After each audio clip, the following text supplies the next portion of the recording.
Salve, salve, pessoal! Mais uma vez, muito feliz de estar aqui com vocês com assuntos extremamente relevantes e hoje com um assunto que é cada vez mais importante dentro de um conhecimento médico, dentro de uma saúde global, que é a microbiota intestinal.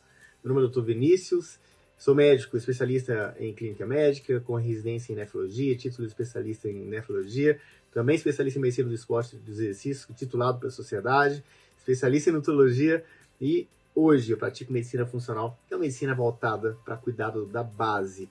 Esse é o cuidado que a gente quer trazer para vocês aqui nesse canal do YouTube. Cuidar da base, para que vocês tenham aí energia, disposição, saúde, voltado para o emagrecimento, para a hipertrofia, para quem quer longevidade, para quem quer libido, enfim, uma vida vibrante. Então vamos falar sobre microbiota, o que é e quais alimentos consumir para fortalecer suas boas bactérias e para, consequentemente, fortalecer a sua saúde. Então vamos lá.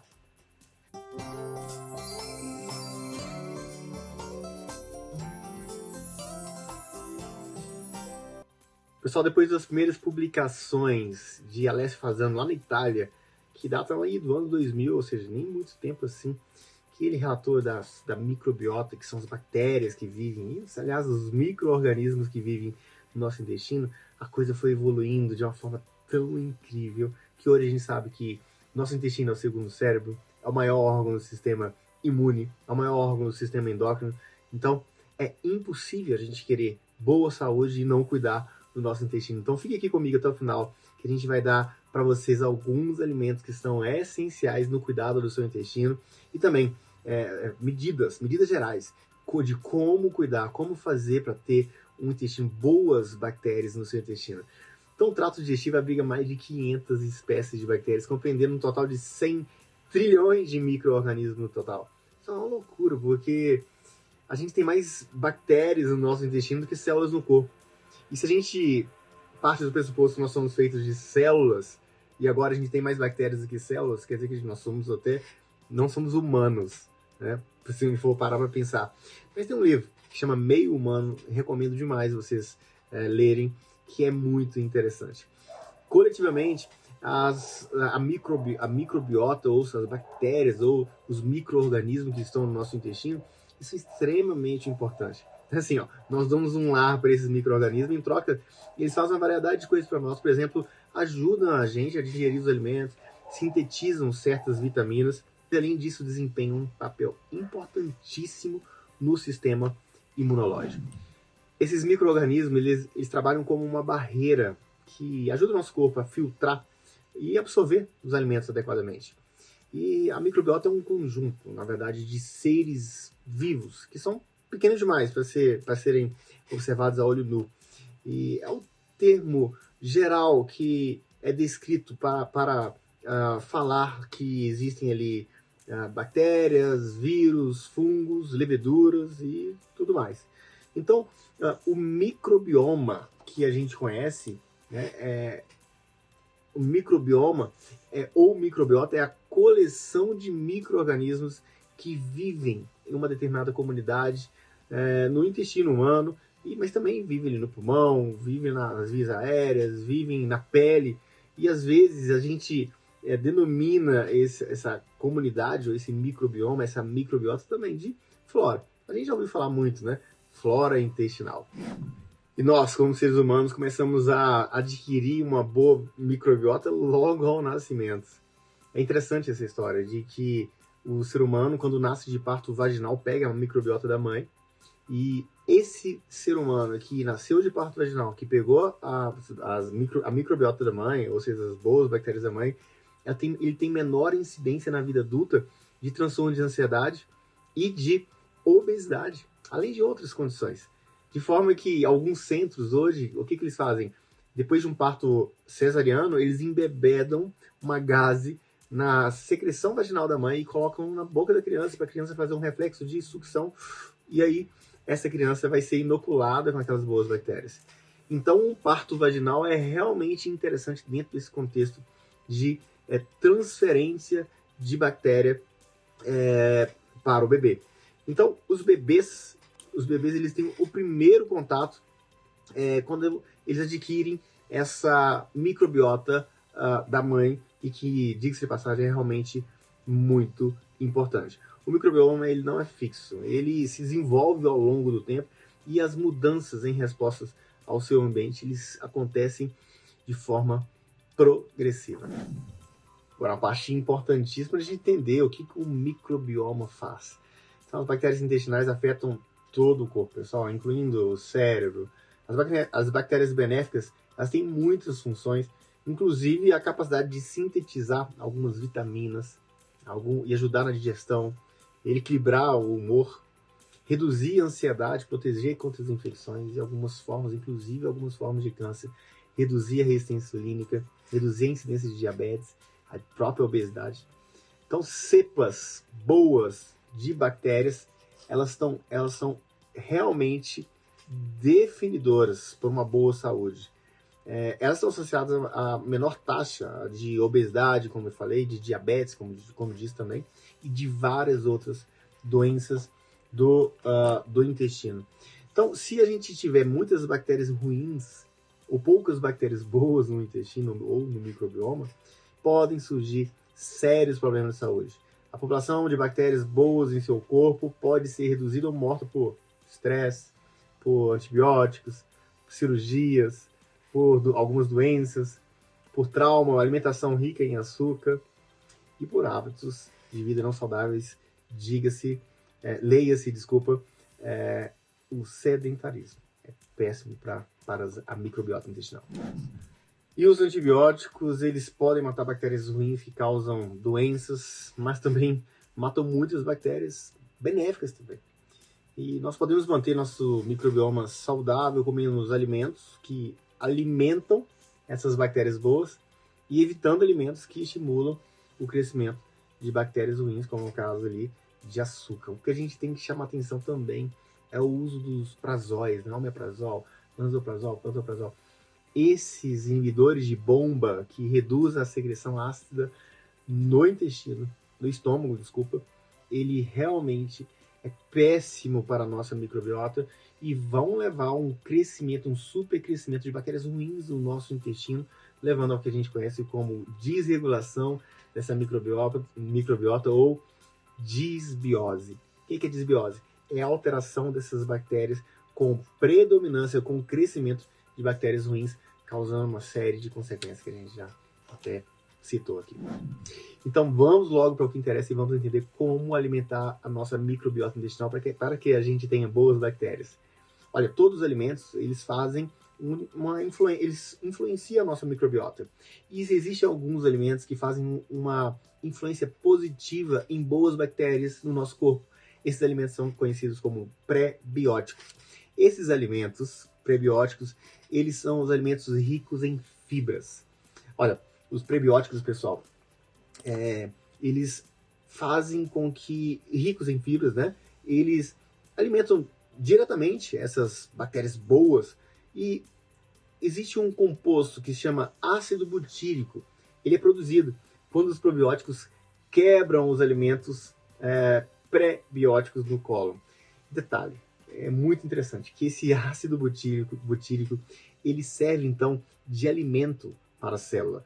Ele na verdade, ele é como se fosse um alimento preferido para os enterócitos, que são as células que revestem o cólon.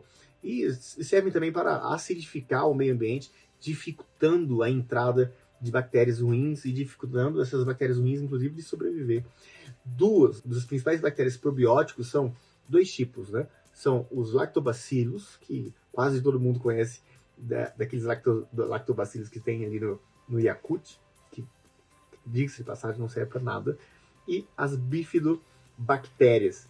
Pessoal, eles podem ser tomados na forma de suplementos ou utilizados ali, incluídos na dieta, na forma de alimentos fermentados que contêm esses probióticos. Mas esses alimentos fermentados não são aquele leite, não é aquele leitinho do Yakult, mas outros alimentos que eu vou falar para vocês já já.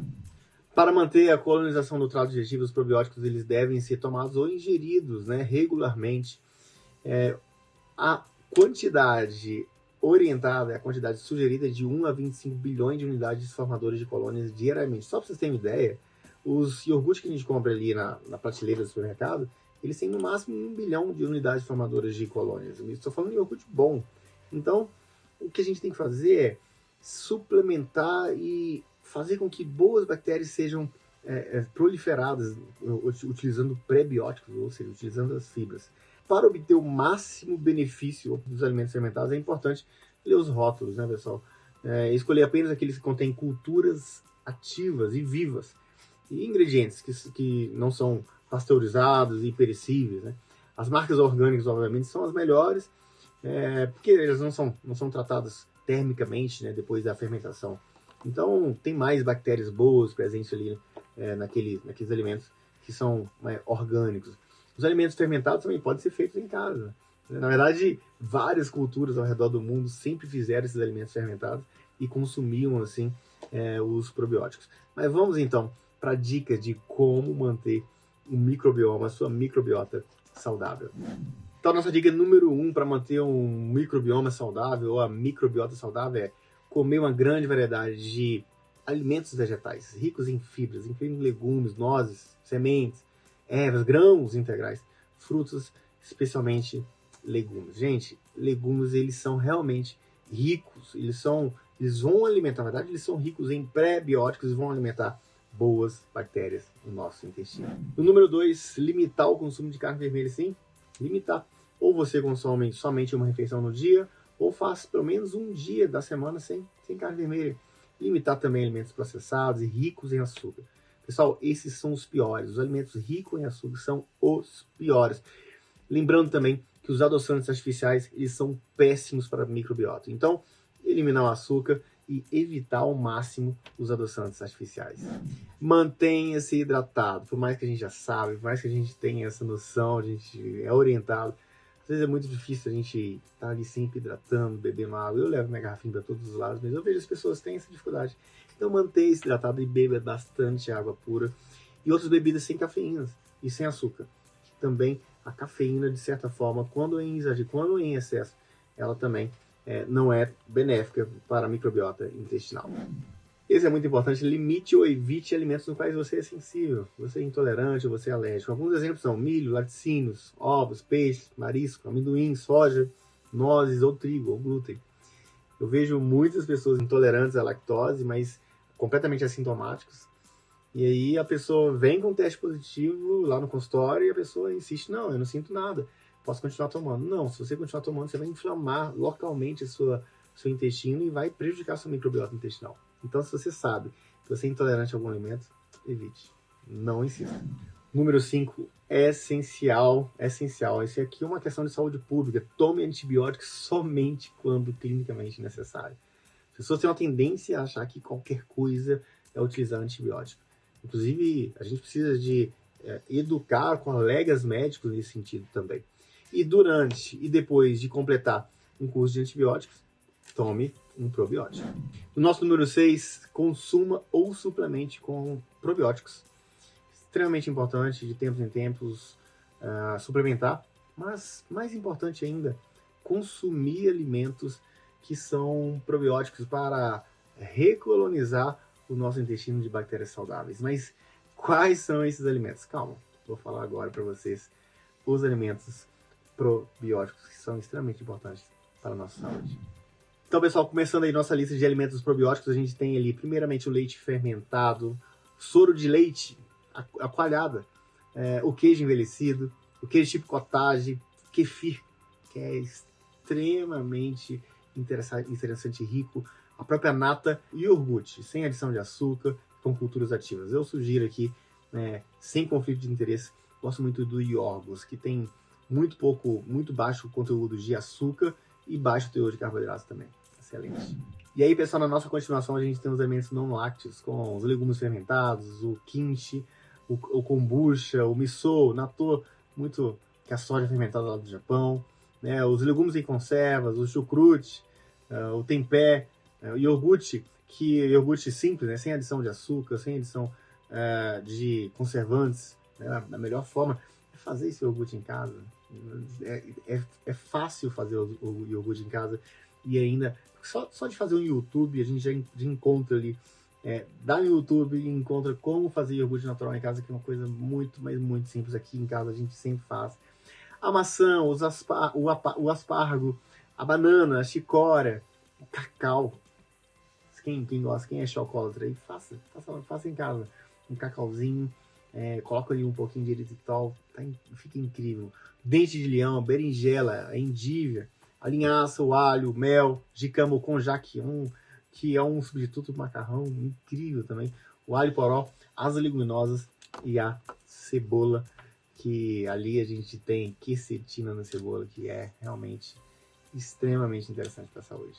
E nós seguimos aí com ervilhas, com radicho, com grãos integrais e com batata yacon. São também alimentos que vão dar suporte à sua microbiota intestinal, fazendo crescer boas bactérias e dando todos os benefícios de saúde para a saúde que uma boa microbiota ela entrega. Gente, depois de 2000, a quantidade de estudos que vem surgindo sobre os benefícios de boas bactérias no nosso intestino não são poucos. Então, se você pensa em longevidade, em energia, disposição, se você pensa em se livrar de doenças metabólicas, não deixe de cuidar da sua microbiota intestinal, seguindo todas as nossas orientações que a gente acabou de passar nesse vídeo. E se você gostou desse vídeo, dá seu like, não se esqueça de seguir o nosso canal, de se inscrever no nosso canal e de apertar o botão do sininho de notificações, porque a gente está sempre aqui trazendo informações importantíssimas para você, para a saúde, para a energia, para a longevidade, para a libido e tudo mais. Tudo dentro de um contexto de uma medicina funcional. Eu vejo vocês em uma próxima. Saúde e paz.